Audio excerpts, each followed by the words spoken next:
अस्सलाम वालेकुम dear student. बेटा आज हम चैप्टर 17 का लेक्चर नंबर 5 डिस्कस करेंगे। जो आज का हमारा टॉपिक है वो है बेटा achievement of genetic engineering. How we can achieve, हम कैसे हासिल कर सकते हैं बहुत सारी चीजें जो हम जेनेटिक इंजीनियरिंग को इस्तेमाल करके। तो एक्चुअली देखा जाए several billion dollar industry is based on genetic engineering in a present time। हमने इस टेक्नोलॉजी को क्या किया है, इंट्रोड्यूस कराया। It is a very useful for that the welfare of Mankind, जो कि इंसान की फलाह के लिए बेहतरीन काम कर रही है, इंसान की फलाह और बहबूद के लिए बहुत ज्यादा इंपॉर्टेंट रोल अदा कर रही है ये जेनेटिक इंजीनियरिंग। इसकी मदद से हम कई किस्म के प्रोडक्ट गेन कर सकते हैं, जिनमें सबसे पहले सिंथेसिस ऑफ इंसुलिन है। Second one is known as synthesis of HGH, human growth hormones. Third one है ट्रीटमेंट ऑफ कैंसर, इसी की मदद से हम कैंसर को भी ट्रीट कर सकते हैं। फोर्थ वन है बेटा प्रोडक्शन ऑफ पेन किलर्स, कई किस्म के हम पेन किलर भी इसी की मदद से हासिल कर सकते हैं। प्रिपरेशन ऑफ वैक्सीन, और हम इस मेथड को यूज करते हुए कई किस्म की प्रोटीन भी हम तैयार कर सकते हैं। पिछले लेक्चर में आप लोगों ने डिस्कस किया था कि हमने जो इंसुलिन प्रिपेयर की थी, उस प्रिपरेशन का टोटली आप लोगों ने जो मेथड डायग्रामेटिकली था आप लोगों ने देखा था। उसमें हमें दो चीजें दरकार थी, एक डोनर यानी जिससे हम क्या कर रहे थे वो इंसुलिन के जीन रिमूव कर रहे थे, और दूसरा रेसिपिएंट जिसके अंदर हम ये ट्रांसफर करके वो प्रोडक्ट गेन करते थे। तो सिंथेसिस ऑफ इंसुलिन को अगर हम देखें, human insulin gene is transfer into a bacteria. इंसान का जीन लिया गया जो इंसुलिन प्रिपेयर करता है, हमने उसे बैक्टीरिया के अंदर ट्रांसफर कर दिया। The genetically modified bacteria become able to synthesise insulin, जिसे हम कल नाम दे रहे थे पिछले आप लेक्चर्स के अंदर GMO, जेनेटिकली मॉडिफाइड ऑर्गेनिज्म, जिसे हम नाम दे रहे थे वो ऑर्गेनिज्म एक्चुअली क्या है बच्चे, बैक्टीरिया है, जो क्या कर रहा है हमें इंसुलिन प्रिपेयर करके देता है।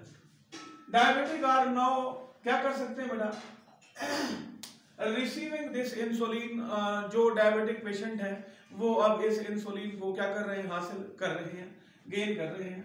ये पहला पॉइंट था जो कि अचीवमेंट था कि हम इंसुलिन को कैसे प्रिपेयर करते हैं और इंसुलिन कहाँ हम उसे यूटिलाइज करते हैं। दूसरा है synthesis of HGH, human growth hormones, जो इंसान की ग्रोथ को कंट्रोल कर रहे हैं, हम उन्हें भी इन्हीं की मदद से ही तैयार करते हैं। HGH बेटा 1997 में बैक्टीरिया इंट्रोड्यूस कराया गया, E. coli bacteria. इसके अंदर उन्होंने क्या किया बेटा, was created, so this bacteria is capable of synthesis of HGH hormones, HGH human growth hormones. Before that the genetic engineering, अगर हम जेनेटिक इंजीनियरिंग से पहले की बात करें तो तकरीबन 5 लाख शीप ब्रेन को हम यूटिलाइज करते थे to synthesise 5 mg of human growth hormone. तकरीबन 5 मिलीग्राम हम ह्यूमन ग्रोथ हार्मोन हासिल करते थे 5 लाख शीप्स के ब्रेन को यूटिलाइज करके। यानी यूं समझ लें अब जेनेटिक इंजीनियरिंग ने हमें बहुत ही आसान बना दिया है इन चीजों को प्रिपेयर करना, इन चीजों को तैयार करना, जो कि सिंथेटिकली तौर पर हमारे लिए क्या होंगी, फेवरेबल हो सकती हैं। Last one, treatment of cancer. A hormone called thymosin is produced genetically modified organism। अगर हम ट्रीटमेंट ऑफ कैंसर के लिए देखें तो हमारे पास एक हार्मोन है जिसको नाम देते हैं थाइमोसिन। ये वो हार्मोन है जिसकी मदद से हम क्या कर रहे हैं बच्चे, कैंसर को ट्रीट कर रहे हैं। Is produce genetically modified micro organism, this hormone is effective against brain and lungs cancer.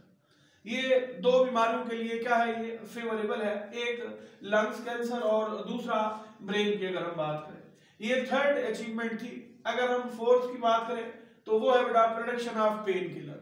बहुत सारे पेन किलर भी हम इस टेक्नोलॉजी की मदद से क्या कर रहे हैं बेटा, हासिल कर रहे हैं। लाइक क्या होगा, a painkiller medicine called beta endorphin. क्या है बीटा एंडोर्फिन, एक्चुअली एक क्या है बच्चे, पेन किलर मेडिसिन है जिसे हम क्या कर रहे हैं, जेनेटिक इंजीनियरिंग की मदद से प्रिपेयर कर रहे हैं और इसे टू रिलीव अ पेन क्या करेंगे, यूज करेंगे। Is produced by that the genetic engineer, this chemical is usually produced by a brain. बच्चे इसको भी हम किससे प्रोड्यूस कर रहे हैं, बाय अ ब्रेन। बच्चे प्रिपरेशन ऑफ वैक्सीन, वैक्सीन है क्या, actually collection of dead germ को हम वैक्सीन का नाम दे सकते हैं। तो हमने वैक्सीन, बहुत सारी वैक्सीन को भी इस जेनेटिक इंजीनियरिंग की बुनियाद पे क्या किया है, प्रिपेयर किया है। किस अंदाज में हमने प्रिपेयर किया और कैसे हम उसे यूटिलाइज कर रहे हैं, देखिएगा। The safe vaccine have been produced by genetic engineering against following disease. कौन कौन सी डिजीज के अगेंस्ट हम क्या कर रहे हैं, डिफरेंट वैक्सीन का इस्तेमाल कर रहे हैं। वैसे तो बहुत सारी हैं जो आपकी टेक्स्ट बुक में आपको इंट्रोड्यूस कराई गई हैं। वो दो किस्म के डिसऑर्डर हैं, एक फुट, दूसरा है माउथ, मुंह और खुर की बीमारी। किन के अंदर है, डिफरेंट कैटल्स के अंदर, लाइक दैट द क्या होगा बेटा, goat and deer. Foot and mouth disease is a viral disease in cattle, goat and deer उनके अंदर ये मौजूद है। उनके अगेंस्ट हम क्या कर रहे हैं बेटा, वैक्सीन प्रिपेयर कर लेते हैं और इस वैक्सीन को इस बीमारी के अगेंस्ट हम यूटिलाइज करते हैं ताकि क्या किया जा सके, रिकवरी हो सके। नेक्स्ट वाले बेटा हेपेटाइटिस बी, ये वाली वैक्सीन भी हम क्या कर रहे हैं बेटा, with the help of genetic engineering आसानी से प्रोड्यूस कर रहे हैं ताकि क्या किया जा सके, हेपेटाइटिस बी वाले पर्सन को ये इंजेक्ट करके उन्हें इनएक्टिव हेपेटाइटिस बी को किया जा सके ताकि कोई डिसऑर्डर क्रिएट ना हो। बीटा हेपेटाइटिस जो बी है बेटा, इन ह्यूमन बीइंग के अंदर हम उसे यूटिलाइज करते हैं। एक्चुअली हमने इस जेनेटिक इंजीनियरिंग की मदद से क्या तैयार की है बेटा, वैक्सीन तैयार की ताकि हम क्या कर सकें, इन बीमारियों से छुटकारा हासिल कर सकें। बेटा ये आज हमारा लेक्चर था 5 और इसी चैप्टर का हमारा एक लास्ट लेक्चर रह गया। इसी की जो फर्दर अचीवमेंट रह गई हैं 4 और 5 अचीवमेंट्स, वो हम इंशाल्लाह कल नेक्स्ट लेक्चर में डिस्कस करेंगे। तब तक के लिए बेटा अल्लाह हाफिज, थैंक यू वेरी मच।